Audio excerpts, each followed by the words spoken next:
नमस्कार, मी भूषण सोनावणे वास्तुकार चॅनलमध्ये आपल्या सगळ्यांचं स्वागत करतो। आज आपण आलेलो आहोत वास्तुकार मानाची पैठणी घेऊन आणि या वास्तुकार मानाच्या पैठणीचे कंटेस्टंट्स आहेत डॉक्टर वैशाली लोढा आणि कविता साळुंखे मॅडम। या दोन कंटेस्टंट्स बरोबर आपण इथे आलेलो आहोत पैठणीचा कार्यक्रम खेळायला आणि आपण बघणार आहोत इकडे कोण जिंकते वास्तुकार मानाची पैठणी, सोन्याची नथ आणि दिवेना केक शॉपचं गिफ्ट हॅम्पर। वास्तुकार मानाची पैठणी घेऊन आपण आलेलो आहे पुण्यामध्ये आणि हा एपिसोड आपला आहे 8व्या नंबरचा एपिसोड। चला तर मग बघूया कोण जिंकते वास्तुकार मानाची पैठणी। नमस्कार, मी भूषण सोनावणे वास्तुकार चॅनलमध्ये आपल्या सगळ्यांचं स्वागत करत आहे आणि आज आपण इकडे आलेलो आहोत पुण्याला वास्तुकार मानाची पैठणी घेऊन आणि आज आपले कंटेस्टंट्स आहेत डॉक्टर वैशाली लोढा मॅडम आणि सौ कविता साळुंखे ह्या आपल्या मॅडम आहेत आणि यांच्याबरोबर आपल्याला वास्तुकार मानाची पैठणी हा शूट करायचा आहे। हा कार्यक्रम जो आहे आत्ता आपला 8व्या एपिसोडपर्यंत आलेला आहे। आजचा आपला 8वा एपिसोड आहे आणि ह्याच्यामध्ये आपण वास्तुकार मानाची पैठणी बरोबरच देत आहोत सोन्याची नथ, चांदीचं कॉईन आणि दिवेना केक शॉपचे स्पॉन्सरशिपचे जे गिफ्ट आहे गिफ्ट ते वर्थ ₹950 आहे। ते आपण ऑडियन्समध्ये देणार आहोत। ऑडियन्सचे पण जे क्वेश्चन आन्सरिंग असतील ते त्याच्यामध्ये आपण घेणार आहोत आणि मोस्ट रिलिव्हंट क्वेश्चन या वास्तुकार मानाच्या पैठणीमध्ये ज्या कंटेस्टंट्स आपल्या बरोबर रिलेट करतील त्यांना आपण देणार आहोत वास्तुकार मानाची।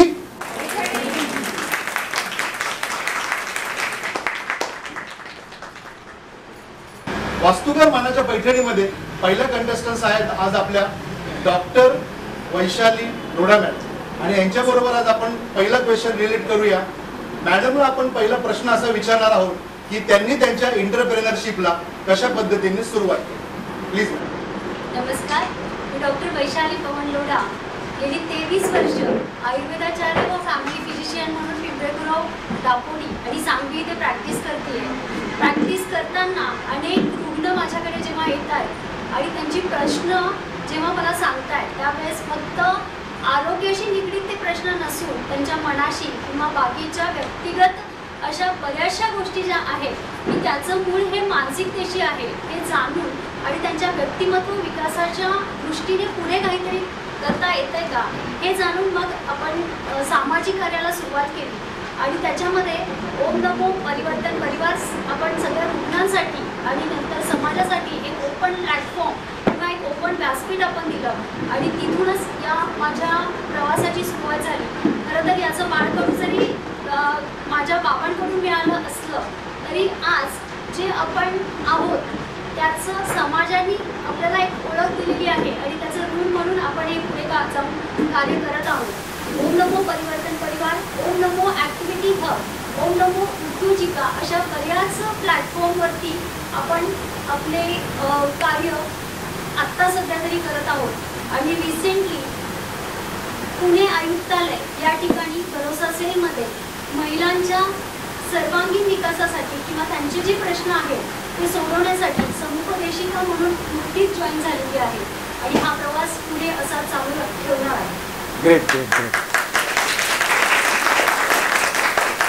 एक जबरदस्त असं इंट्रोडक्शन आपल्याला इथे ऐकायला मिळालं मॅडम कडून आणि आता आपण दुसऱ्या कंटेस्टंट्सला विचारणार आहोत ज्यांचं नाव आहे कविता साळुंखे मॅडम आणि कविता साळुंखे मॅडम आपल्याला त्यांचं इंट्रोडक्शन देतील। नमस्कार, मी कविता साळुंखे। मी किडझी पिंपळेगाव, किडझी कसपटे वस्ती वाकड आणि किडझी चौधरी पार्क या संस्थांची मी चेअरमन आहे आणि संस्कृती एज्युकेशन फाउंडेशन या संस्थेचीही मी चेअरमन आहे। आपण आपल्या शाळेतून कसा चांगला नागरिक घडवू शकतो आणि कसं आपण उच्च प्रतीचं शिक्षण ह्या लहान बालकांना देऊ शकतो जेणेकरून एक चांगला समाज घडेल याच्याकडेच आमचा दृष्टिकोन आहे। त्यासाठी आमच्या सर्व पालकांचाही तेवढाच आम्हाला चांगला प्रतिसाद लाभतो कारण आपण कधीही कुठेही जे आपल्याला मिळतं देवाकडून तसंच आपणही समाजाचं देणं लागतो। तर त्यासाठी माझ्याकडून किंवा आमच्या संस्थेकडून एक चांगला नागरिक घडावा हीच अपेक्षा। ग्रेट ग्रेट, खूप चांगलं इंट्रोडक्शन मॅडमने दिलं। ग्रेट, खूप चांगलं इंट्रोडक्शन मॅडमने आपल्याला दिलेलं आहे आणि परत एकदा आपण आपल्या मूळ विषयाकडे वळणार आहोत। जसे की डॉक्टर वैशाली लोढा मॅडम यांना विचारणार आहोत तुमच्या एंटरप्रेन्योरशिपची सुरुवात कशी झाली. धन्यवाद सर. माझ्या एंटरप्रिनरशिपची सुरुवात जी झालेली आहे ती माझ्या प्रॅक्टिसमधूनच सुरुवात झालेली आहे असं म्हणायला हरकत नाही. गेली 23 वर्ष पिंपळे गुरव आज सांगवी दापोडी येथे प्रॅक्टिस करताना अनेक रुग्ण तपासताना त्यांच्या मूळ जे कारणं आहेत ती मनाशी निगडीत आधी वाटली आणि नंतर ती शरीरावरती त्यांनी अधिराज्य केलं असं जाणून स्वास्थ्यस्य स्वास्थ्य रक्षणम हे आयुर्वेदाचं ब्रीद असल्या कारणाने स्वस्थ माणसाचं स्वास्थ्य टिकून ठेवणं आणि नंतर आतुर झालेल्या माणसाचं म्हणजेच रोगी माणसाचं स्वास्थ्य टिकवणं या दोन गोष्टी करताना आपण उज्ज्वल भारताचं जर स्वप्न बघत असू तर त्याचं पहिलं पाऊल आपण आपल्या कुटुंबातून आपल्या समाजातून हे केलं पाहिजे आणि त्या दृष्टीने अनेक महिलांची समस्या मुलांच्या सर्वांगीण विकासासाठी एक मुक्त व्यासपीठ आपण ओम नमो परिवर्तन परिवारातर्फे चालू केलं आणि त्याची जी साखळी आहे आता ती खूप मोठी चालू झालेली आहे आणि त्याच्यामध्ये ओम नमो परिवर्तन परिवार, ओम नमो ॲक्टिव्हिटी हब, ओम नमो उद्योजिका आणि असे बरेच प्रश्न आम्ही सोडवत असतो.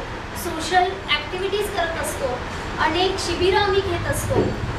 आरोग्यदायी असू दे किंवा आपल्याला कळी उमलताना असू दे किंवा मेन्स्ट्रुअल हायजीन असू दे अशा स्कूलमधनं किंवा बऱ्याच सोशल प्लॅटफॉर्मवरनं आम्ही पुढे जाऊन हे सगळं करत असतो आणि एकच स्वप्न आहे, एकच ध्येय आहे की आपली संस्कृती, आपली भारतीय संस्कृती टिकून ठेवत, आपली पारंपरिकता टिकून ठेवत, आपला जो वारसा आहे जो पूर्वजांनी आपल्याला दिलेला आहे तो पुढे घेऊन जात असताना आधुनिकतेची कास धरत असताना परंपरेचाही हात आपण सोडायचा नाहीये तर त्याला धरून पुढे जायचं आहे आणि उज्ज्वल भारताचं सुदृढ असं समाज एक तयार करायचा आहे आणि त्याची सुरुवात आम्ही इथे केलेली आहे.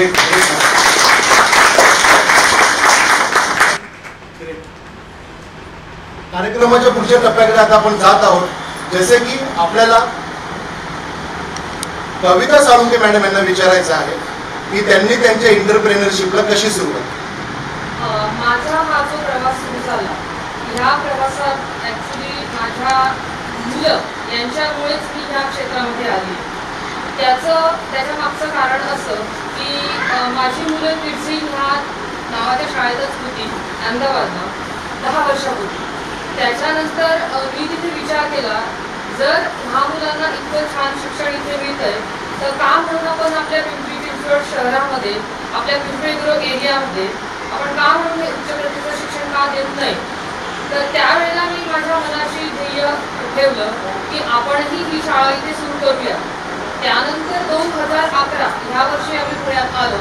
त्याच्यानंतर 17 जून 2012 ह्या वर्षी मी किड्झी पिंपळे गुरव नावाची शाळा सुरू केली आणि मागील 10 वर्षापासून आम्ही एक चांगल्या प्रकारचं शिक्षण देण्याचा प्रयत्न करत आहोत आणि त्यामागे मला पालकांचा जो प्रतिसाद मिळाला त्यासाठी मी 2013 आणि 2016 प्रत्येकी किड्झी कसपटे बस्ती वाकड आणि किड्झी चौधरी बाग वाकड इथेही माझ्या दुसऱ्या ब्रांचेस सुरू केल्या.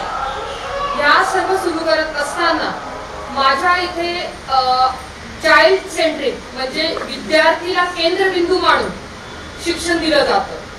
ज्या वेळेला पालक आपल्या 2 वर्षाचं फुलासारखं मूल आमच्या हातात देतात त्या 2 वर्षाच्या फुलाला किंवा मुलाला तितकंच फुलाप्रमाणे जपणं म्हणजेच त्याची सेफ्टी ही आमची फर्स्ट प्रायोरिटी असते. त्याच्यानंतर मग शिक्षण, त्याच्यातही शिक्षण देणं तेही बिझनेस माइंडेड हा आमचा त्याच्या मागचा हेतू नसतो. आपण कशा प्रकारे चांगलं शिक्षण देऊ शकतो आणि कसा चांगला समाज घडवू शकतो हाच आमचा प्रयत्न असतो.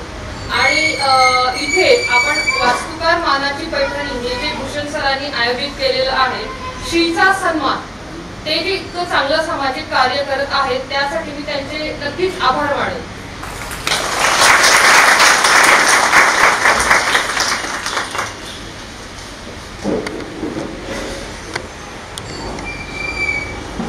आता आपण वळणार आहोत आपल्या वास्तुकार मानाच्या पैठणीच्या पुढच्या टप्प्याकडे. जसं की सगळ्यांना माहितीच आहे मी Bhushan Sonawane vastushastra, astrology, tarot card reading Shri Shiv Sourde motivational training programme, geomancy आणि लोशू ग्रिड स्क्वेअर्स मध्ये मास्टर आहे. गेल्या 20 वर्षापासून या क्षेत्रात आपण काम करत आहोत. आतापर्यंत 5000 पेक्षा जास्त आपण स्टुडंट घडवले आहेत आणि 10,000 पेक्षा जास्त सॅटिस्फाईड क्लायंट्स आपल्याकडे ऑलरेडी आहेत. 18,000 पेक्षा जास्त आपला सोशल मीडिया फॅन्स फॉलोइंग आहे आणि तो अजून वाढवण्यासाठी संपूर्ण महाराष्ट्रामध्ये मी घेऊन येत आहे सर्व महिला एंटरप्रेनर्ससाठी, ज्या महिलांनी आपल्या कार्यक्षेत्रामध्ये आपल्या कार्याची झळाळी केलेली आहे, आपल्या कार्यक्षेत्राला एका उच्चांकावरती नेऊन ठेवलेलं आहे. त्या महिलांबरोबर मी करत आहे वास्तुकार मानाची पैठणी आणि हीच वास्तुकार मानाची पैठणी घेऊन मी इकडे आलेलो आहे आज पुण्यामध्ये. आणि हा आपला एपिसोड नंबर आहे 8वा. आणि या कार्यक्रमाच्या पुढच्या टप्प्यामध्ये मी पुढच्या कंटेस्टंट्सला सांगतोय की आता त्यांनी मला विचारावा वास्तुशास्त्र या विषयावरती पहिला प्रश्न. भूषण सर, खरंच तुमचं कौतुक आहे की एवढा मोठा एपिसोड आणि त्यातून अज्ञान दूर करत खरंच वास्तुशास्त्र, जे शास्त्र म्हटलं की तिथे खरंच अध्यात्म आलंच आणि सायंटिफिक या दोघांचीही जोड घालत तुम्ही आम्हाला प्रश्न विचारत आहात. सो तुमचं खरंच खूप सारं कौतुक आणि अभिनंदन. माझा पहिला प्रश्न असा आहे की आज फ्लॅट वन संस्कृती आहे, परंतु निसर्गाशी आपली नाळ जोडलेली आहे आणि फ्लॅट वन जरी संस्कृती असेल तर प्रत्येकाला आपल्या घरामध्ये खूप सारी झाडं असावी असं वाटतं आणि बऱ्याच वेळा म्हणजे ऊन नसतं आणि घरामध्ये वाढणारी झाडं त्या ठिकाणी लावली जातात आणि सध्याचा ट्रेंड पाहता बोन्साय किंवा काटेरी झुडपं किंवा आपण त्याला कॅक्टस म्हणतो, तर ती झाडं बऱ्याच ठिकाणी मला पाहायला मिळतात. परंतु ही खरंच योग्य आहेत का? कारण मी असंही पाहते की जेव्हाच आपण बोन्साय करतो तो वटवृक्षाचं छोटंसं तिथे वृक्ष बनवला जातो आणि त्याला तिथे वाढवलं जातं. सो ते सुद्धा मला माझ्या माहितीप्रमाणे की आपण त्याला खुंटवतोय, त्याची वाढ खुंटवतोय आणि आपल्याला जर ग्लोबली आपण विचार केला तर त्याला खूप आपल्याला पसरवायला पाहिजे. म्हणजे ज्ञानाच्या दृष्टीने असू दे किंवा प्रत्येक कक्षा रुंदवायच्या आहेत आणि इथे तर आपण छोटं बनवतोय, तर त्या ठिकाणी तुम्ही कसं त्याला सांगा. एक्झॅक्टली, खूप अतिशय चांगला प्रश्न मॅडमने विचारला. याच्यामध्ये गेल्या 20 वर्षाच्या कन्सल्टन्सीमध्ये अनेक वेळा हा प्रश्न माझ्या समोर आला. अनेक ठिकाणी या गोष्टी मला बघायला सुद्धा मिळाल्या. किंबहुना कॉर्पोरेट लेवलला किंवा इतर काही रेसिडेन्स किंवा लँडस्केपिंगमध्ये आम्हाला क्वेश्चन प्रामुख्याने बघायला मिळाला की बोन्साय आणि कॅक्टस हे कशा पद्धतीने वास्तुशास्त्राप्रमाणे अप्लाय करायला पाहिजे. जसं की बोन्साय हे वास्तुशास्त्रामध्ये रेसिडेन्शियल झोनमध्ये अजिबात नाही पाहिजे, पहिला पॉईंट हा. दुसरा, कमर्शियलमध्ये किंवा लँडस्केपिंगमध्ये थोड्याफार प्रमाणामध्ये आम्ही त्याला ऍप्लिकेट करायला सांगतो, पण तिकडे लग्न झालेली जे नुकतेच जस्ट मॅरिड जी लोक असतात किंवा जस्ट मॅरिड जे जोडपं असतं त्या जोडप्यासाठी ते अतिशय चांगलं नसतं, नॉट सो गुड आम्ही त्याला म्हणतो. आणि ते जर तिथे रेसिडेन्शियल झोनमध्ये जर आलं आणि त्याचे जे इम्पॅक्ट त्यांच्या वास्तूमध्ये त्या व्हायब्रेशन्स क्रिएट झाल्या तर त्याचा वेगळ्या प्रकारचा इफेक्ट हा त्या जोडप्यावरती त्यांच्या पुढच्या फ्युचर प्लॅनिंगवरती होत असतो. आणि म्हणूनच की काय, आम्ही ॲज अ वास्तू कन्सल्टंट म्हणून, मी स्वतः ॲज अ वास्तुकार म्हणून हे नेहमी प्रमोट करत असतो की बोन्साय हे आपल्या वास्तूमध्ये नाही ठेवायला पाहिजे. सेकंड पॉईंट याच्यामधला असा आहे, कॅक्टसमध्ये फक्त ॲलोवेरा आम्ही प्रमोट करतो, ते पण सर्व प्लांट्समध्ये फक्त 1 किंवा 2च प्लांट हे कॅक्टसचे असावीत. त्यामधलं एक तुमच्या आवडतीचं कुठलं तरी प्लांट असावं आणि दुसरं प्लांट माझ्या आवडतीचं म्हणजे ऑफकोर्स ॲलोवेरा असावं. कारण ॲलोवेरामध्ये सर्व प्रकारचे औषधी गुणधर्म, म्हणजे डॉक्टर मॅडम समोर बोलायचं म्हणजे थोडं कठीणच आहे, पण तरी सुद्धा आयुर्वेदिक गुणधर्म त्याच्यामध्ये काही आहेत आणि त्याचे अजून चांगले पुढचे इफेक्ट्स किंवा फायदे कदाचित मॅडमच सांगू शकतील. पण ॲज अ वास्तू कन्सल्टन्सीमध्ये कॅक्टस फक्त 1 किंवा 2 प्लांट असावे आणि बोन्साय हे रेसिडेन्शियल झोनमध्ये नसावं, कमर्शियल किंवा लँडस्केपमध्ये थोड्या प्रमाणात चालतं, असं ह्याचं इत्थंभूत उत्तर आहे. कार्यक्रमाच्या पुढच्या टप्प्यावरती आपण आता आहोत. जसे की आपल्याला वास्तुशास्त्र ज्योतिषशास्त्र या विषयावरती कविता साळुंके मॅडम विचारणार आहेत. Question please madam. मी इथे भूषण सरांना एक प्रश्न विचारू शकते. माझा पहिला प्रश्न, जर 150 प्रवासी विमानाने प्रवास करत असतील आणि ते विमान जर क्रॅश झालं तर त्या आपण असं समजायचं का की त्या 150 लोकांच्या कुंडलीत मृत्यूयोग होता किंवा आहे? मला आज पण आठवते 2007-2008 ची गोष्ट असेल. एक्झॅक्ट एक थीम होती, अशाच स्टोरीशी रिलेटेड होती. मॅडमनी विमानाचं एक्झाम्पल घेतलं, इकडे जहाज होतं. या केसमध्ये काय होत होतं, त्यांनी पण मला हा सेम प्रश्न विचारला. सेम घटना त्यांच्या लाईफमध्ये थोड्या प्रमाणामध्ये घडली होती. फरक फक्त एवढाच आहे की त्यामध्ये कोणाचे जीव नाही, पण क्वेश्चन मात्र तोच होता. प्रश्नकुंडली म्हणून ज्योतिषशास्त्रामध्ये एक प्रकार आहे ज्यामध्ये या सगळ्या गोष्टी सिस्टमॅटिकली बघितल्या जातात. आणि सेकंड थीम याची अशी आहे की टॅरोट कार्ड रिडिंग मध्ये सुद्धा आपण याचं अनालिसिस प्रॉपरली करू शकतो, कारण टॅरोट कार्ड रिडिंग सुद्धा आपल्याला 100% रिझल्ट देतं. यामध्ये समजा जसं एक्झाम्पल दिलं मॅडमनी, 99 लोक जहाजावरती आहे किंवा विमानामध्ये आहेत आणि एक कोणाचं तरी डेस्टिनी जर खराब असेल किंवा एका कोणाचं तरी डेस्टिनी डिसहार्मोनी फेसेस मध्ये असेल. डिसहार्मोनी फेसेस हा ऍक्च्युअल त्याचा सायंटिफिक वर्ड आहे, कारण आंतरदशा महादशा जेव्हा नकारात्मक दृष्टिकोनातनं रिझल्ट देत असतात त्यावेळेला तो डिसहार्मोनी फेसेस माणसाच्या ओरा लेवलवरती आणि चक्रा लेवलवरती काम करत असतो. त्यामुळे त्या एका व्यक्तीमुळे 99 लोकांचा जीव जाऊ शकतो, हे त्याचं ऍक्च्युअली सायंटिफिकली उत्तर आहे.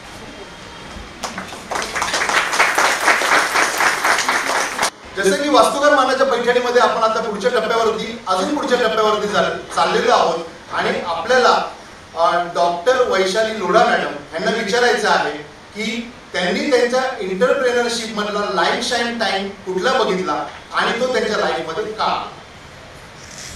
नक्कीच प्रत्येक दिवस हा वेगळा असतो, तसं प्रत्येक दिवस एक नवीन उंची गाठत पुढे पुढे आपल्याला घेऊन जात असतो.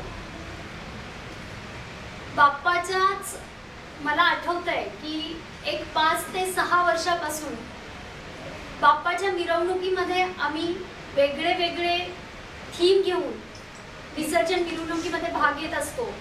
महिला म्हटलं की फक्त चूल आणि मूल किंवा तिचं ऑफिस, तिचं घर, सगळ्या जबाबदाऱ्या सांभाळत ती पुढे जात असते, पण तिचे कुठेतरी कलागुण, तिचे छंद हे दबले जातात.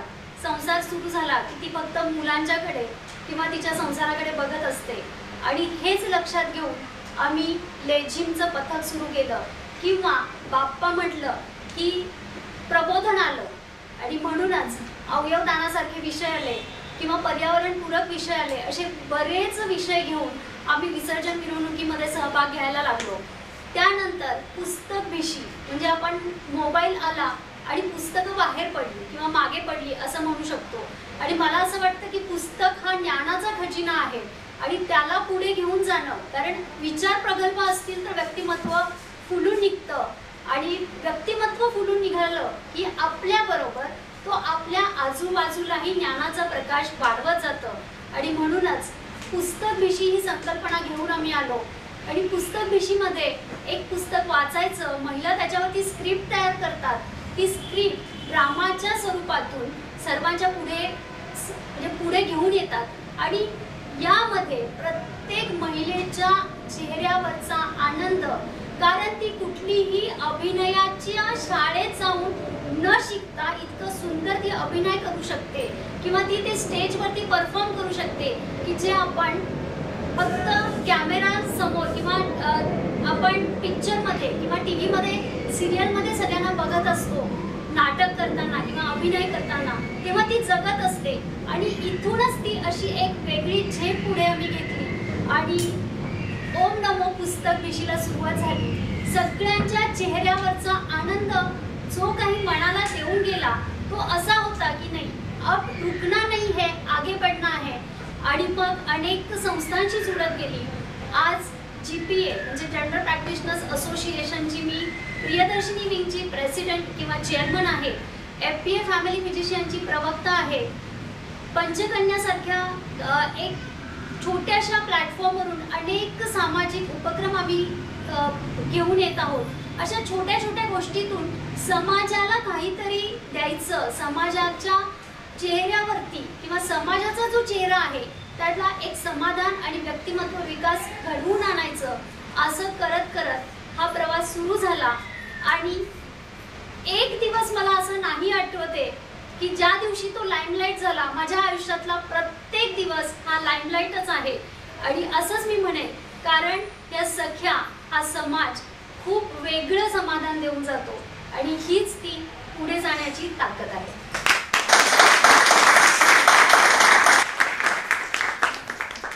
जसं की बघितलं आपण की आपल्याला डॉक्टर वैशाली लोढा मॅडमनी लाईन शाईन टाइमचा कन्सेप्ट कशा पद्धतीने सांगितला आणि मी पण आशा बाळगतो की प्रत्येक एंटरप्रेनरशिपच्या लाईफमध्ये अशा प्रकारचा लाईन शाईन टाइम पिरियड हा यायला पाहिजे. आणि आता आपण दुसऱ्या कंटेस्टंट्सकडे जाऊया. जसं की कविता साळुंखे मॅडम यांना आपण विचारूया की तुमच्या एंटरप्रेनरशिप मधला आतापर्यंतचा लाईन शाईन टाइम कुठला होता आणि तो का? मी जसं सुरुवातीला सांगितलं की 2016 या साली मी माझी किर्जी चौधरी पार्क वाकड ह्या एरियामध्ये जी शाळा सुरू केली, त्या शाळेत मला पहिल्याच वर्षी भारतात पूर्ण नॅशनल लेवलला 400% ग्रोथ मिळाली आणि त्या ग्रोथसाठी मला नॅशनल लेवलचा अवॉर्ड मिळाला. तर तो माझा लाईफ शाईन मुवमेंट होता. पण ह्या लाईफ शाईन मुवमेंटसाठी मला इथे एक सांगण्यात आनंद होईल, तू फक्त लढ म्हणणारे माझे पती डॉक्टर प्रभाकर साळुंखे, हे तुम्हाला माहिती स्वामी समर्थांच्या फोटोवर नेहमी लिहिलेलं असतं, भिऊ नकोस मी तुझ्या पाठीशी आहे.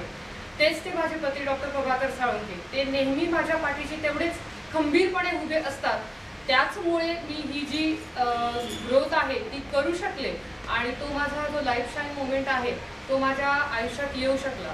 आता ॲक्च्युली सांगायचं झालं तर मी ही एक सर्वसाधारण फॅमिलीतली महिला, माझ्या याच्यात उद्योजिका किंवा व्यवसाय करणार असं कोणीही नाही. जर मी सांगितलं की माझ्या फॅमिलीमध्ये सगळे गव्हर्नमेंट एम्प्लॉई आहेत, पण ज्या वेळेला मी माझा हा प्रवास सुरू केला त्यावेळी मला सांगण्यात आलं अरे नफा होईल की तोटा होईल, पण नफा किंवा तोटा ह्या गोष्टीचा विचार न करता त्यावेळेला जे खंबीरपणे मी जसं आधी सांगितलं माझे पती माझ्या मागे उभे राहिले लढ म्हणणारे, त्यामुळे मला जे प्रोत्साहन त्यांच्याकडून मिळालं त्यामुळे मी 10 वर्षात पूर्ण ही माझी ग्रोथ करू शकले. तर तोच माझा लाईफ शाईन टाइम मोमेंट. जसं की आपण आता वास्तुकार मानाची पैठणी आणि आपला जो कोर्स सब्जेक्ट आहे वास्तुशास्त्र ज्योतिषशास्त्रचा जो क्वेश्चन आहे, जो मोस्ट रिलिव्हंट क्वेश्चन आपल्याला जी कंटेस्टंट विचारेल आणि मला असं वाटतंय की खूप टफ फाईट होणार आहे, कारण इकडे परीक्षा त्यांची नाही आहे माझी आहे, कारण उत्तर मला द्यायची. तर काय हरकत नाही, आपली 20 वर्षाची प्रॅक्टिस आपण आहे आपल्याकडे आणि आपण त्याला पूर्णपणे प्रमोट करण्याचा प्रयत्न करू. जसं की आपल्याला आता डॉक्टर वैशाली लोढा मॅडम विचारतील की वास्तुशास्त्र ज्योतिषशास्त्र हा विषय प्रश्न आणि त्याच्यावर आपण एक इत्थंभूत उत्तर देऊ. नक्कीच भूषण सर, आज डॉक्टर म्हणून नक्कीच एक प्रश्न मनात आहे की बऱ्याच वेळा म्हणजे मी समुपदेशिका म्हणजे लग्नाच्या आधी सुद्धा आम्ही काउन्सिलिंग करतो, प्री मॅरिटल काउन्सिलिंग असं आम्ही त्याच्यामध्ये म्हणतो, आणि त्यावेळेस आम्ही रक्तगट तपासणं म्हणणं किंवा अनेक रक्ताच्या तपासण्या हे करून घेत असतो. आणि त्याचबरोबर बऱ्याच वेळा आपल्याकडे याचं ज्ञान किंवा याची माहिती अनेक जणांना नाही आहे, कारण DNA आणि त्याच्या सगळ्या निगडीत ज्या काही गोष्टी आहेत तर त्या आम्ही लग्नाच्या आधी बघून घ्या, तुमचे स्वभाव जुळत आहेत का ते बघून घ्या. परंतु आज प्रत्येक जण फक्त आणि फक्त कुंडलीच्या मागे लागलेला असतो की तुमचे 36चे 36 गुण जुळतायत ना याकडेच त्यांचं लक्ष असतं, परंतु बाकीच्या गोष्टींकडे लक्ष नसतं. तर मला आज हा प्रश्न विचारायचा आहे की तुम्ही या गोष्टीकडे कसं बघणार की ज्योतिषशास्त्र आणि वैद्यकीय शास्त्र यांची सांगड घालावी असं मला वाटतं, कारण दोन्हीही त्या त्या लेवलला खूप महत्त्वाचे आहेत.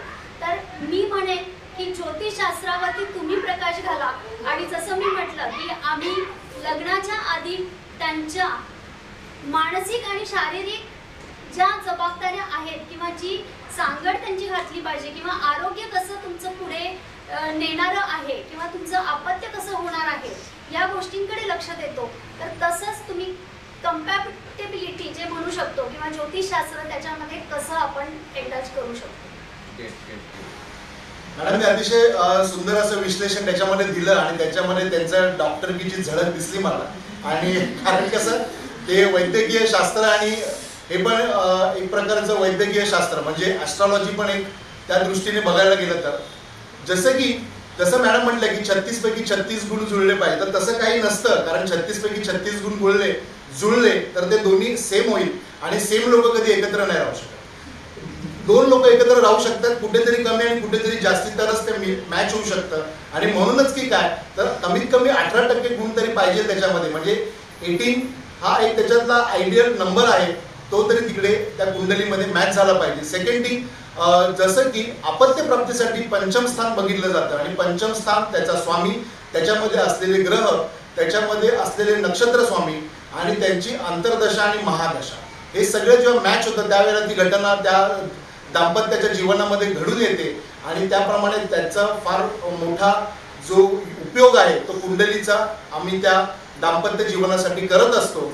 सेकंड थिंग याच्यामध्ये असं आहे की जर एका व्यक्तीची नाडी जर मॅच होत नसेल किंवा ती जास्त प्रमाणात मॅच होत असेल तर तरी सुद्धा वेगळ्या प्रकारचे रिझल्ट त्यांना तिकडे बघायला मिळतात.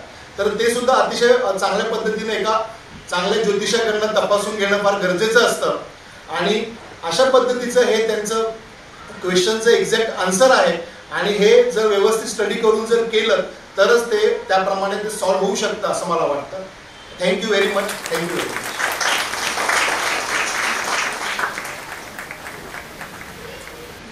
जसं की आता वास्तुशास्त्र ज्योतिषशास्त्राशी रिलेटेड दुसरा क्वेश्चन आपल्याला मॅडम विचारणार आहेत. कविता साळुंखे मॅडम आपल्याला विचारतील दुसरा प्रश्न. आपण वास्तूमध्ये बघतो की ब्रह्मस्थान, ह्या ब्रह्मस्थानाला फार महत्त्व आहे.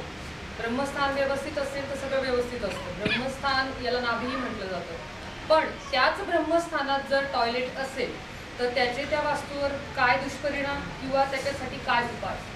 जसं की कविता मॅडमने आपल्याला इकडे विचारलं, ब्रह्मस्थानाशी रिलेटेड कशा पद्धतीने गोष्टी आपण ऍप्लिकेट करतो आणि टॉयलेट बाथरूम असणं हे तिथे इत्थंभूत आहे का. सेंटरला वास्तूचं जे सेंटर आपण म्हणतो त्यावेळेला तिकडे साधारणपणे 1.5 फुटापासून ते 3.5 फुटापर्यंतचा ब्रह्मस्थान जो असतो तो ओपन असायला पाहिजे आणि इन द स्काय असायला पाहिजे. आता इन द स्काय तर आजच्या फ्लॅट संस्कृतीमध्ये शक्य नाही.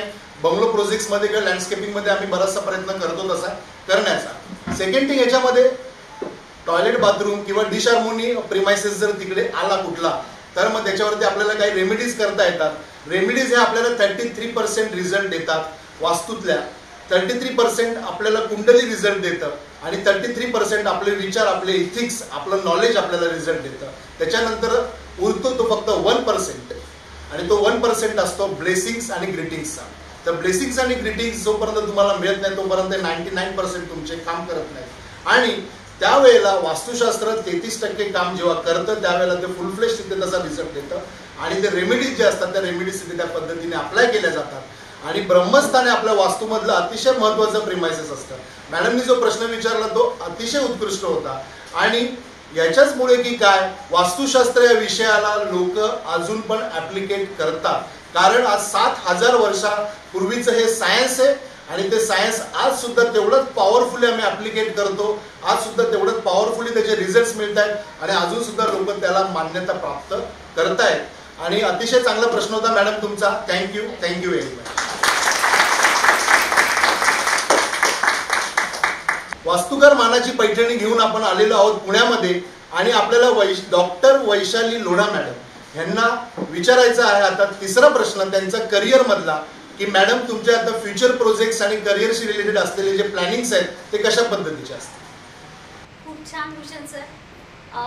सध्या अनेक पुरस्कार मिळालेले आहेत आणि त्या पुरस्काराने एक उंची म्हणजे आपल्याला मिळवून दिलेली असते आणि त्या पुरस्कारामुळेच आपली जबाबदारी अजून वाढते असं मला वाटतं.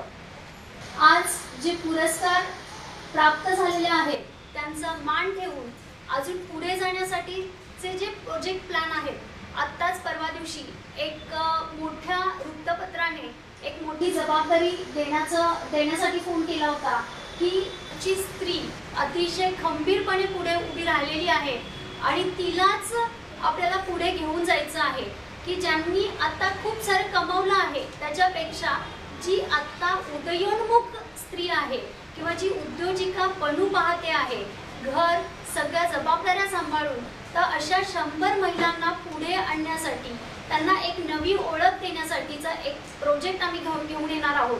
दुसरी गोष्ट, प्रत्येक महिलेमध्ये काहीतरी सुप्त गुण आहे, तिला ओळखायचं, तिला पुढे येण्यासाठी एक प्रोत्साहन द्यायचं आणि मोठ्या लेवलवरती हा प्रोजेक्ट यशस्वी करायचा. ती फक्त चूल आणि मूल एवढंच न सांभाळता ती पुढे येऊन तिची आयडेंटिटी काय आहे किंवा ती काय करू शकते. कारण आता नवरात्र पुढे येणार आहे.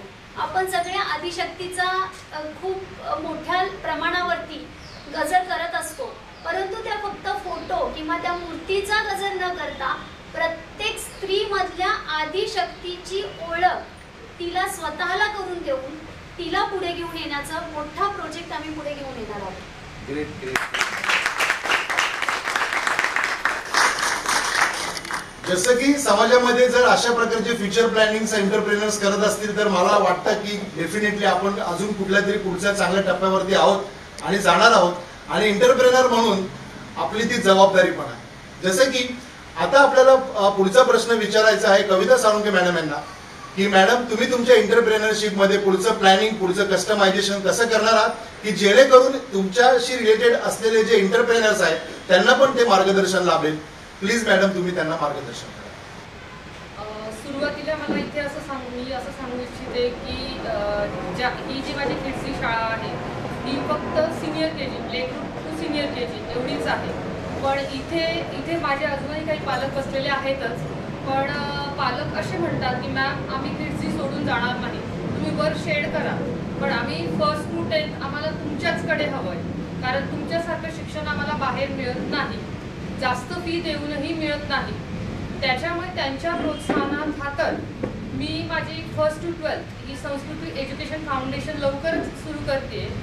पण मी इथे बाकीच्या महिला एंटरप्रिनर महिला उद्योजकांना असं सांगू इच्छिते, प्रत्येक गोष्टीमध्ये प्रत्येक उद्योगात किंवा प्रत्येक कार्यात एक पंचसूत्री असते. त्या पंचसूत्रीला जर तुम्ही पाळलं तर तुम्ही नेहमी एक यशस्वी उद्योजिका होऊ शकता. ती पंचसूत्री काय? ती पंचसूत्री म्हणजे टाइम, पंक्च्युअलिटी. टाइम म्हणजेच पंक्च्युअलिटी. तुम्ही किती पंक्च्युअल आहात. डेडिकेशन, तुम्ही किती डेडिकेटली हे काम करताय. कुठलंही जे काम करताय तुम्ही त्याला पूर्ण तुमचं डेडिकेशन हवं असतं. परत त्याच्यानंतर तुमचा बिझनेस एथिक्स, प्रत्येक बिझनेस एथिक्स असतात ते तुम्ही पाळले पाहिजे. प्रत्येक नवीन करण्याची जिद्द. आता मी जे 10 वर्षापूर्वी शाळा सुरू केली तेच मी आज इम्प्लिमेंट करते असं नाही. प्रत्येक वर्षी काहीतरी नवीन देण्याचा मी प्रयत्न करते पालकांना. आणि प्रायोरिटी, तुम्ही कशाला प्रायोरिटी देतात. फक्त जी आता जसं मी म्हणते की मी शाळा चालवते किंवा मॅडम डॉक्टर आहेत, तर प्रत्येक गोष्टीला त्याच्यातूनही वेळ काढून किंवा मीही त्याच्यातून वेळ काढून प्रायोरिटीने आम्ही प्रत्येक कामं करत असतो. असं प्रत्येक महिलेने, जसं मॅडमने ऑलरेडी सांगितलंच की प्रत्येक महिलेमध्ये आदिशक्तीचं रूप आहे. प्रत्येक महिलेमध्ये दुर्गा किंवा लक्ष्मी किंवा अजून बाकीच्या देव्या यांचं रूप असतं. त्यामुळे जर तुम्ही ती पंचसूत्री एकवटली तर तुम्ही नेहमी यशस्वी उद्योजिका होऊ शकता.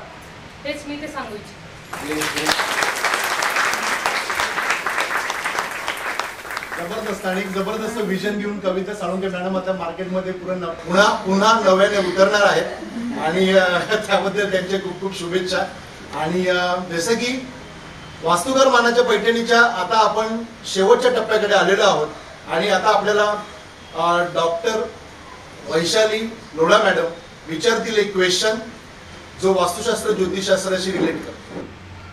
खरंच उत्तरोत्तर अनेक प्रश्नांची उकल होत जाते. तसा पुन्हा एकदा एक नवीन प्रश्न की जो प्रत्येक महिलेच्या किंवा प्रत्येक कुटुंबाचा असतो नवीन घर घेताना, की घर आपल्याला सूट होतंय का किंवा ती जागा आपल्या ज्योतिषशास्त्राप्रमाणे आपल्या करिअरच्या प्रत्येक टप्प्यावरती कशी ती आपल्याला लागू पडणार आहे.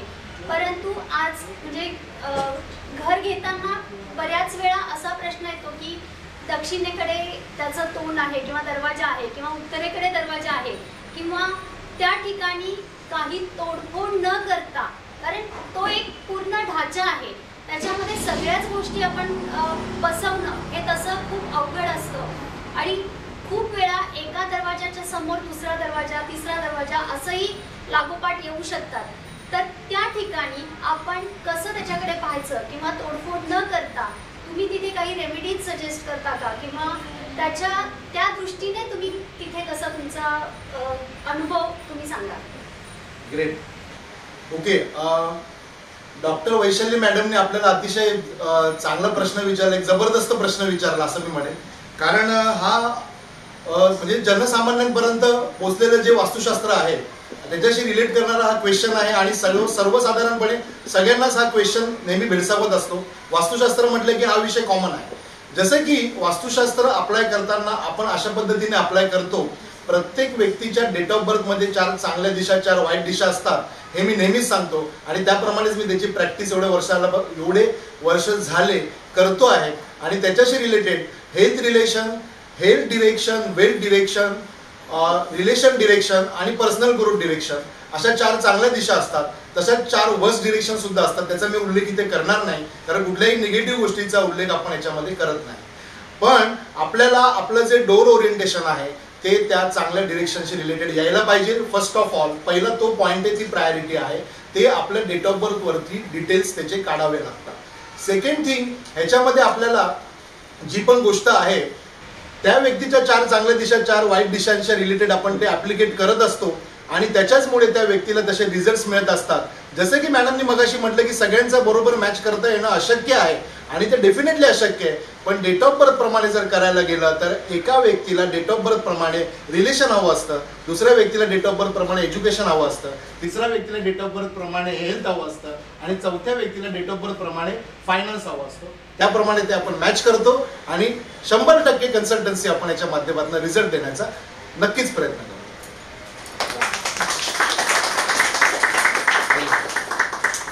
जसं की आपण वास्तुकार मानाच्या पैठणीच्या शेवटच्या टप्प्यामध्ये आणि अतिशय शेवटच्या टप्प्यामध्ये आता येऊन पोहोचलेलो आहोत. आपल्याला विचारणार आहेत कविता साळुंखे मॅडम वास्तुशास्त्र ज्योतिषशास्त्र या विषयावरती प्रश्न. जसं आपण म्हणतो भूषण सर की दक्षिण वास्तू चांगली नसते, पण दक्षिणमुखी वास्तू फलदायी असते का? दक्षिणमुखी वास्तूमध्ये आपण बेसमेंट काढू शकतो का? आणि दक्षिणमुखी वास्तूजवळ जर हाय टेन्शन वायर किंवा डीपी असेल तर त्याचा त्या दक्षिणमुखी वास्तूवर काय इफेक्ट होतो? ओके, म्हणजे ओव्हरऑल सगळं दक्षिणशी रिलेटेड आहे की नाही? आपण आहे का दक्षिणेला? ह्याच्यामध्ये आपल्याला अतिशय महत्वाचा प्रश्नाचं उत्तर हे असं आहे, साऊथशी रिलेटेड काही लोकांना सूट होतो. अगदीच मी असं म्हणत नाही, म्हणजे मी स्वतः वास्तुशास्त्र तज्ञ 20 वर्षांले काम करतोय, हजारांपेक्षा जास्त वास्तू ऑडिट करून झालेले आहे. साऊथशी रिलेटेड काही लोकांना सूट होतो ज्यांच्या कुंडलीमध्ये, मी नेहमी म्हणतो, ज्यांच्या कुंडलीमध्ये मंगळ चांगला असतो, मंगळाशी रिलेटेड नक्षत्र स्वामी चांगला असतो, त्या व्यक्तींना साऊथशी रिलेटेड वास्तू सूट होते. आफ्टर दॅट काही लोकांना होत नाही. त्यांच्यासाठी काय, बेसमेंट हा एक विषय त्याच्यामध्ये आला. बेसमेंट हा डाऊनवर्ड जाणारी एनर्जी आहे आणि साऊथ हा अपवर्ड जाणारी एनर्जी आहे. या दोन्ही एनर्जीचं क्रॉस कॉम्बिनेशन होतं. त्याच्यामुळे साऊथर्न साईडला डिरेक्शनला जर बेसमेंट आलं तर ते अतिशय घातक असतं, अतिशय वाईट असतं. सेकंड थिंग, त्याच्या ऑपोजिटला जर ट्रान्सफॉर्मर असेल, पोल असेल किंवा एक्स्ट्रा काही शाची एनर्जी क्रिएट करणारे गॅजेट्स असतील, एन्व्हायरमेंट असेल, एक्सटर्नल फॉर्म असेल तर मात्र ते अजूनच घातक होऊ शकतं. त्याच्यामुळे ऍक्सिडेंटल एनर्जी क्रिएट होते, इश्यूज न होणे, लग्न न होणे, बिझनेस न चालणे, असलेला बिझनेस ठप्प पडणे, या सगळ्या गोष्टी त्याच्यामुळे होतात. आणि कन्स्ट्रक्शन जे आहेत ते इनकम्प्लीट होतात, बंगल्याचं कन्स्ट्रक्शन इनकम्प्लीट होतं. हे सगळे त्याचे निगेटिव्ह रिझल्ट्स अजूनही आहेत बरेचसे, पण ते कॅमेऱ्यासमोर बोलणं योग्य नाही. आणि मॅडमनी सुद्धा आपल्याला अतिशय खूप चांगला प्रश्न विचारलेला आहे आणि हे त्या प्रश्नाचं उत्तर आहे. थँक्यू. वास्तुकार मानाची पैठणी घेऊन मी आज आलेलो आहे पुण्याला आणि आपल्या बरोबरच एपिसोडमध्ये आपण बघितलं की खूप चांगले क्वेश्चन आन्सरिंग इकडे झालेली आहे. दोन्ही एंटरप्रेनर्सने एकदम तगडे क्वेश्चन आन्सरिंग केलेले आहेत आपल्याला. आणि ह्याच्यामध्ये मला खास करून विशेष करून हे सांगायचं आहे की मला नेहमी असं विचारण्यात यायचं, वेगवेगळ्या पद्धतीने मला विचारण्यात यायचं एंटरप्रेनरशिपमध्ये, कुठे इव्हेंटला गेल्यावर किंवा माझ्या मार्केटिंग टीम बरोबर पण बऱ्याचशा डिबेट्स व्हायच्या की सर सारखे सारखे क्वेश्चन्स येतील की तर मग तुम्ही काय करणार, किंवा एकच क्वेश्चन रिपीट होतो, सारखे सारखे इंटरप्रेनर जे आपल्याला जे विचारतात त्याचे आन्सर्स पण तेच राहतील. मी त्यांना नेहमी एकच उत्तर द्यायचो, 3 प्रश्न एक कंटेस्टंट विचारणार, 3 प्रश्न दुसरी कंटेस्टंट विचारणार, सो टोटल प्रश्न होतात 6. ह्याच्यामध्ये मला फक्त एकच क्वेश्चनचं आन्सर पाहिजे आणि ते आन्सर जर आयडियल असेल त्या व्यक्तीचं, त्या व्यक्तीला मी देणार वास्तुकार मानाची पैठणी. आता ह्याच्यामध्ये आपल्याला म्हणजे अतिशयोक्ती होईल असं काहीतरी घटना किंवा गोष्ट घडेल असं मला माझ्या एका मार्केटिंग टीम बरोबर ऑलरेडी डिस्कस झालं होतं, पण ते एवढं लवकर होईल असं मला वाटलं नव्हतं.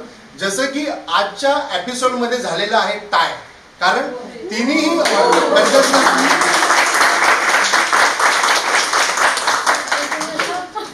दोन्हीही कंटेस्टंट्सने आपल्याला एकदम तोडीस तोड असे क्वेश्चन आन्सरिंग केलेले आहे आणि असं प्रायोरिटी बेसिसवरती आपण ठरवू नाही शकत आजच्या तारखेला की यांचं क्वेश्चन थोडं वरती होतं, यांचं थोडं अलीकडे होतं, पलीकडे होतं. आतापर्यंतच्या एपिसोड्समध्ये आपण बघितलं ज्यांचे चांगले क्वेश्चन आन्सरिंग होते त्यांना आपण दिली वास्तुकार मानाची पैठणी. पण आज एपिसोड नंबर 8 आणि या 8 एपिसोड नंबर सगळ्यांच्या लक्षात राहील, कारण हा पहिला एपिसोड आहे आपला संपूर्ण सेशन मधला की ज्याच्यामध्ये पैठणीसाठी टॉस होणार आहे. शोले पिक्चर आठवतो?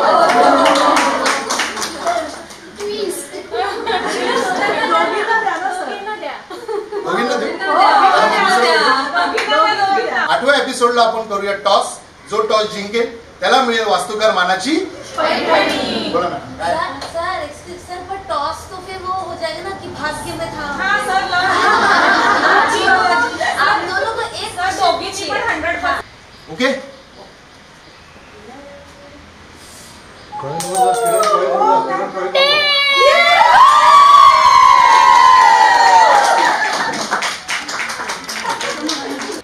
जसं की आपण बघितलं वास्तुकार मानाची पैठणीमध्ये ट्विस्ट झाला. आपण टॉस केलं आणि टॉस प्रमाणे जे रिझल्ट आपल्याला मिळाले, डॉक्टर वैशाली लोढा मॅडम आजच्या ठरलेल्या आहेत वास्तुकार मानाच्या पैठणीच्या विजेत्या.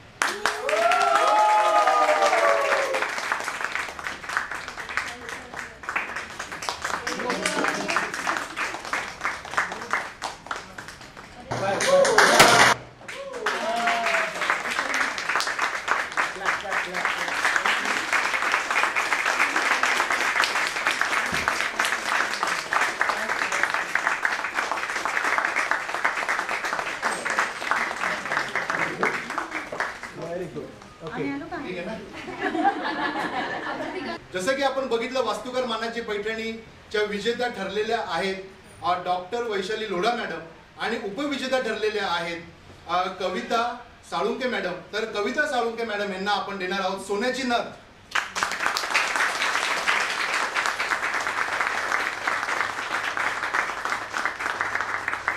वास्तुकार मानाच्या पैठणीमध्ये जसं आपण बघितलं वैशाली लोढा मॅडम यांनी जिंकलेली आहे पैठणी, कविता साळुंके मॅडम यांनी जिंकलेली आहे सोन्याची नथ आणि हे दोन्हीही गिफ्ट्स आपण त्यांना दिलेले आहेत.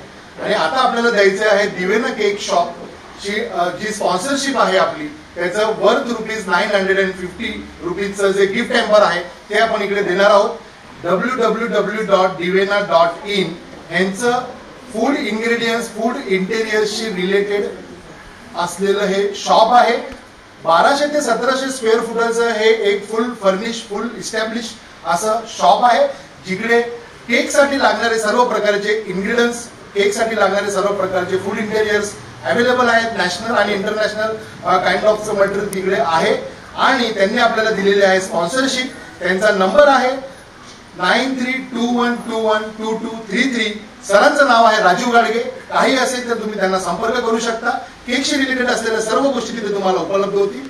वेबसाईट परत एकदा सांगतो www.divena.in. चला तर मग बघूया आपल्याला स्पॉन्सरशिपचं गिफ्ट आपल्याला कुठल्या कंटेस्टंट्सला द्यायचं. स्टार्ट. सर माझा प्रश्न असा आहे की बऱ्याचदा फ्लॅट संस्कृतीमध्ये आपल्याला हव्या तशा दिशा मिळत नाही, तर आपल्याला आहे त्या दिशांमध्येच आपल्याला फर्निचर पण करावं लागतं.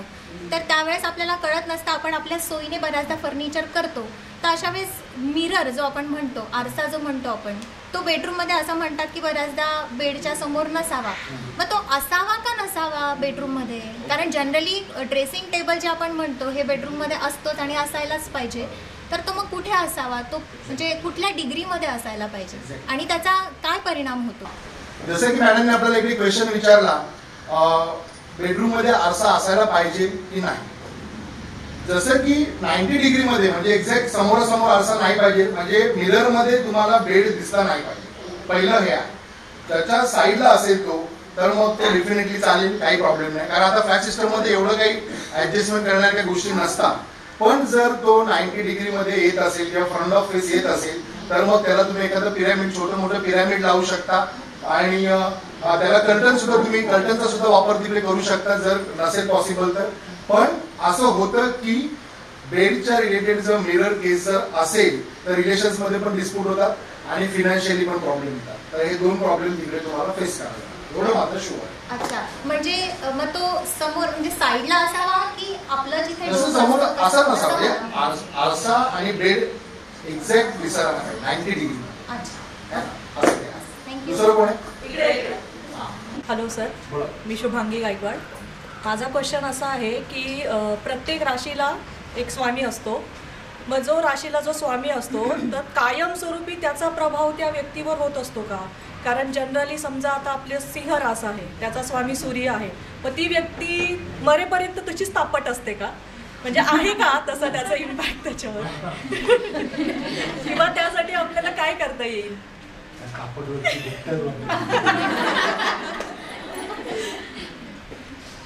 तुझं नाव मला परत. शुभांगी गायकवाड. जसं की इकडे शुभांगी गायकवाड मॅडमने आपल्याला एक क्वेश्चन विचारला आहे आणि तो क्वेश्चन असा आहे की एखाद्या व्यक्तीचा राशी स्वामी हा परमनंट तोच असतो का आणि त्याच्याशी रिलेटेड ते रिझल्ट जे असतात जे पण असतील बरे वाईट ते लॉंग टर्म तसेच मिळतात का? तर तसं नाही आहे. तुमचा राशी स्वामी जरी सेम असला तरी तुमच्या कुंडलीमध्ये अंतर्दशा, महादशा या तुमच्या डेट ऑफ बर्थ जी असते तुमची त्याच्याशी रिलेट त्या तारखा असतात आणि त्या तारखांप्रमाणे ते पुढे जात असतं सायकल आणि त्याप्रमाणे ते चेंज होत असतात. तर ते जसं चेंज होतं तसं ते तुमच्या स्वभावामध्ये पण त्याचे व्हेरिएशन्स येतात. माणसाचा मूळ स्वभाव कधी चेंज होत नाही, पण सीझन चेंज झाल्यामुळे त्याचा जो एक्सप्रेस करण्याची जी कॅपॅसिटी आहे ती मात्र डेफिनेटली चेंज होत असते. त्यामुळे असं आपण म्हणू शकत नाही की 365 डेज एकच व्यक्ती एकच एक्सप्रेशनमध्ये असेल. त्याच्यामध्ये ते चेंजेस डेफिनेटली होतच असतात आणि जर ते तसे नसतील होत तर मग ते पूर्वकर्म दोष निवारण म्हणून आम्ही त्याचा अभ्यास करतो. Got it? नमस्कार सर. ॲक्च्युली असं म्हणतात की वास्तुशास्त्राप्रमाणे जे घर बांधलेलं आहे ते सगळ्यांना सुख, सोयी, समाधान सगळं देतं. पण वास्तूमध्ये राहणारे लोक जे असतात त्यांचे स्वभाव तर वेगवेगळे असतात सर. मग ते कसे जुळून येऊ शकतात आणि त्याच्याने स्वभाव बदलतो का? पल्लवी मॅडमने आपल्याला एक क्वेश्चन विचारला इकडे आणि त्या क्वेश्चनचं उत्तर असं आहे. साधारणपणे त्याचा रुख असा होता की ते जे वास्तूमधले तुमचे व्हायब्रेशन्स आहे ते व्हायब्रेशन्समुळे स्वभाव बदली होता. पण ईस्ट डिरेक्शनशी रिलेटेड असलेलं जे रिलेशन आहे ते वेगळं असतं. साऊथ वेस्ट डिरेक्शनशी असलेलं जे रिलेशन आहे ते वेगळं असतं आणि नॉर्थ वेस्ट डिरेक्शनशी असलेलं जे रिलेशन आहे ते वेगळं असतं. जसं की नॉर्थ वेस्ट हे सोशल लाईफमध्ये असतं, साऊथ वेस्ट हे तुमचं स्पाऊस लाईफमध्ये असतं आणि ईस्ट डिरेक्शन हे तुमचं फॅमिली रिलेशनशिप असतं. आणि साऊथ ईस्ट डिरेक्शन जे आहे ते तुमचं जे न्यू बॉर्न करिअर किंवा न्यू बॉर्न ॲम्बिशियसनेसशी रिलेटेड जे असतं तर हे त्याच्याशी डिपेंड आहे. मग जी जी डिरेक्शन तुमची डिसहार्मोनी स्पेसमध्ये डिफॉल्ट होते ते रिलेशन्स तुमचे डिस्प्यूट होतात आणि त्याच्यामुळे तुम्हाला तसे रिझल्ट्स मिळतात आणि ते व्हायब्रेशन्स आपण प्रॉपर केले तर मग त्याच्यामुळे स्वभावामध्ये सुधारणा होते सुद्धा. आणि त्याच्यानंतर सुद्धा जर स्वभावामध्ये सुधारणा नाही झाली तर मग ती केस आम्ही पूर्वकर्म दोष निवारणामध्ये अभ्यास करतो. पूर्वजांचे फोटो घरात असावेत का आणि असले तर ते कुठे ठेवावे? जसं की प्रज्ञा मॅडमने आपल्याला इकडे क्वेश्चन विचारला, पूर्वजांचे फोटो असावेत का आणि असावेत तर कुठल्या डिरेक्शनला असावेत. जसे की पूर्वेच्या वॉलला पूर्वजांचे फोटो असायला पाहिजेत, first of priority. Second, east west असायला पाहिजेत, नॉर्थ साऊथ नको. आणि पूर्वकर्म दोष निवारण म्हणजे ज्यांच्या कुंडलीमध्ये आधीपासून वेगळे प्रकारचे त्रास आहेत किंवा ज्यांच्या वास्तूमध्ये आधीपासून वेगळे प्रकारचे त्रास आहेत जे सायंटिफिकली सॉल्व्ह होऊ शकत नाही, त्यांना आध्यात्मिकतेनेच आपल्याला सॉल्व्ह करावं लागतं. अशा जेव्हा केस असतात त्यावेळेला पूर्वजांचे फोटो आम्ही किचनमध्ये लावा असं सजेस्ट करतो. आणि it is a master form, ह्याला कोणी बीट करू शकत नाही. कारण ही विद्या कुठेतरी मी गुरूंकडे गुरु शिष्य परंपरांमध्ये राहून शिकून आलेलो आहे आणि म्हणून मी एवढं कॉन्फिडेंटली सांगू शकतो. Actually, my question is related to somewhat students level.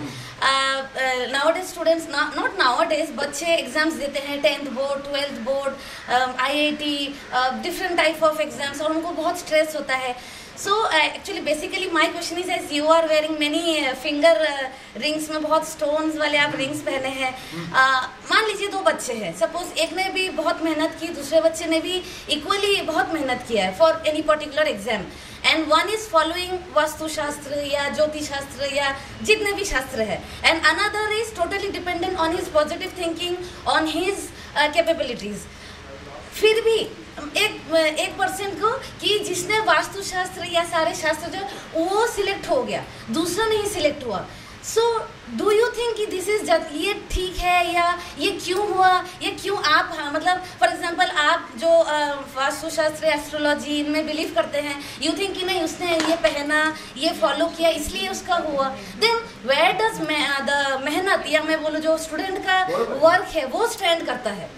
Yes, thank you.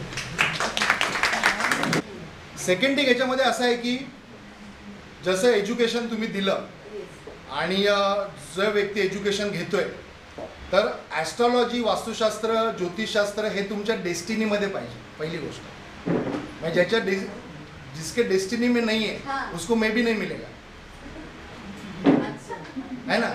हाँ, तो पहला उधर वो सॉल्व हो जाता है, क्योंकि और जिसने मेहनत किया है, मेहनत करके भी एक्सेलरेट नहीं हो रहा है, उधर मेरा नॉलेज अगर यूज किया तो वो थोड़ा एक्सेलरेट डेफिनेटली होगा, क्योंकि मेरा काम ही वही है. मतलब यू थिंक कि वो थोड़ा पुशअप देगा, डेफिनेटली पुशअप तो देगा, कंसंट्रेशन के लिए, एजुकेशन में फोकस के लिए, टाइमिंग, उसमें टाइम स्पैनिंग होता है, पर्टिकुलर कुछ गैजेट्स होते हैं वो इस्तेमाल करेंगे तो फोकस तो होगा, तो मेरी वजह से परसेंटेज तो बढ़ेंगे फर्स्ट ऑफ ऑल. और जिसके नसीब में ही नहीं है उसे मैं ही नहीं मिलूंगा तो बात ही खत्म हो जाती है ना वहाँ पे, वाट एवर जो भी है ना. तो वो तो जो धक्के खाने वाला इंसान है वो तो धक्के खाते रहेगा, और जो स्मार्ट वर्क करे वो स्मार्ट वर्क करके आगे निकल जाएगा. तो मैं स्मार्ट वर्क में आता हूँ.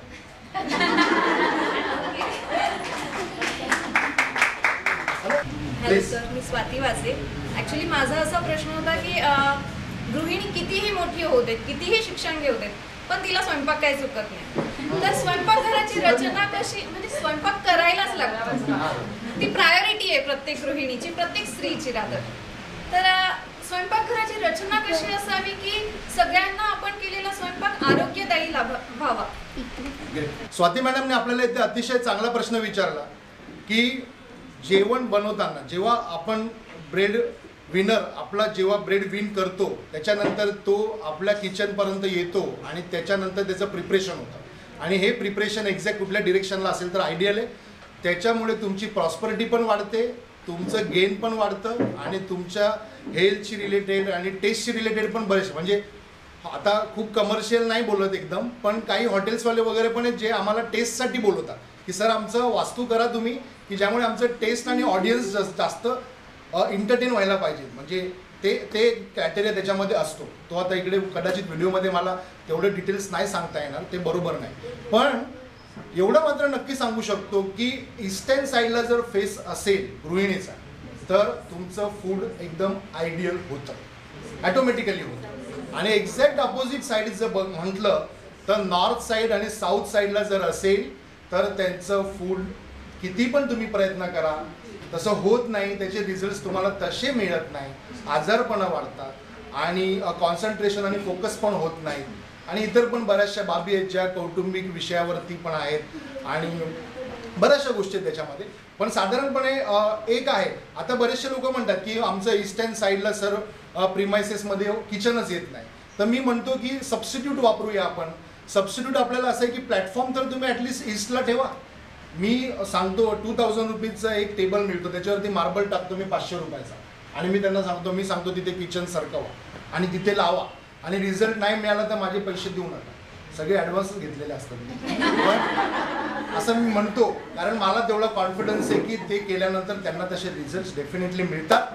रिझल्ट मी देत नाही, रिझल्ट नेचर देणार आहे, मी फक्त मार्ग दाखवणार, पण गॅरंटेड आहे. गॅरंटेड इन द सेन्स मी ज्या कॉन्फिडेंटली तुम्हाला सांगतो त्या कॉन्फिडेंटली ते काम का होतं, कारण मला 20 वर्ष झाले.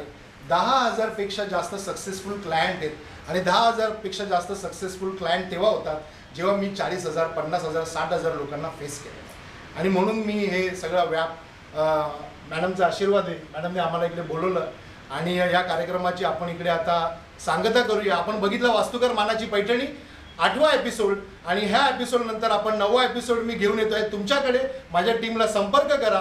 मी वाटणार आहे तुमच्याकडे येऊन वास्तुकर मानाची पैठणी, सोन्याची नथ, चांदीचं कॉईन आणि देवेना केक शॉपशी रिलेटेड असलेले गिफ्ट हॅम्पर्स. चला तर मग भेटूया पुढच्या एपिसोडमध्ये. जसं की आपण बघितलं वास्तुकर मानाच्या पैठणीमध्ये इकडे ऑडियन्सने सुद्धा खूप चांगल्या पद्धतीने सहकार्य केलं, आपल्याला खूप चांगला सहभाग घेतला. आणि आजचं स्पॉन्सरशिपचं जे गिफ्ट आहे ते गिफ्ट मी अशा व्यक्तीला देणार आहे ज्यांनी मला चाइल्डशी रिलेटेड, एज्युकेशनशी रिलेटेड प्रश्न विचारला आणि तो अतिशय महत्त्वाचा होता. तो अतिशय महत्त्वाचा होता कारण मी स्वतः या गोष्टीला मानतो आणि जाणतो की बालपणापासून जर आपल्याला काही गोष्टी व्यवस्थित मिळाल्या तर आपलं फ्युचर सुद्धा अतिशय चांगलं होतं. आणि ह्याच्यासाठी आपल्याला कुठल्या ॲस्ट्रॉलॉजरची आणि वास्तू कन्सल्टन्सीची गरज नाही. कारण जर बेसच आपला स्ट्रॉंग असेल तर फ्युचर आपलं डेफिनेटली स्ट्रॉंग असू शकतं. आणि तरीसुद्धा तुमचं कुठेतरी मिसिंग होत असेल तर मात्र मी आहे. डॉक्टर भूषण सोनवणे, वास्तुकर या चॅनलमध्ये आपल्या सगळ्यांचं स्वागत आहे. आज आपण स्पॉन्सरशिपचं गिफ्ट देत आहोत. आजच्या ऑडियन्समधले जे पण क्वेश्चन आन्सरिंग होते त्याच्यामध्ये जे लहान मुलांच्या एज्युकेशनशी रिलेटेड जे प्रश्न विचारले त्या प्रश्नाचं आन्सर्स आपण ऑलरेडी त्याच्यामध्ये दिलेलं आहे व्हिडिओमध्ये. आणि त्याच्याशी जे स्पॉन्सरशिपचं गिफ्ट आहे दिवेना केक शॉपचं, ते केक शॉपचं गिफ्ट आपण इकडे देऊया.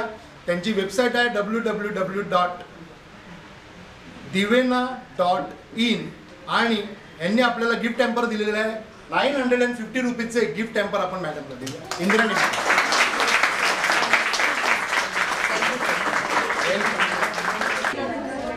जसं की वास्तुकर मानाच्या पैठणीच्या इव्हेंटशी रिलेटेड वेगवेगळ्या ॲक्टिव्हिटीज इकडे होत असतात आणि आज आपण बघणार आहोत इकडे आपल्याला मॅडमने खूप छानसा केक इकडे आपल्याला आणून दिलेला आहे. आणि या केकचा मेन USP आहे की पैठणीचा डिझाईन असलेला केक त्यांनी आपल्याला आणून दिलेला आहे. त्याबद्दल सगळ्यांनी मॅडम तुमचं नाव सांगा. लीना वरगंटीवार या मॅडमने आपल्याला इथे पैठणीपासून बनवलेला एक केक आणून दिलेला आहे. चला तर मग आपण आता तो केक कट करूया आणि त्याचा आस्वाद घेऊया.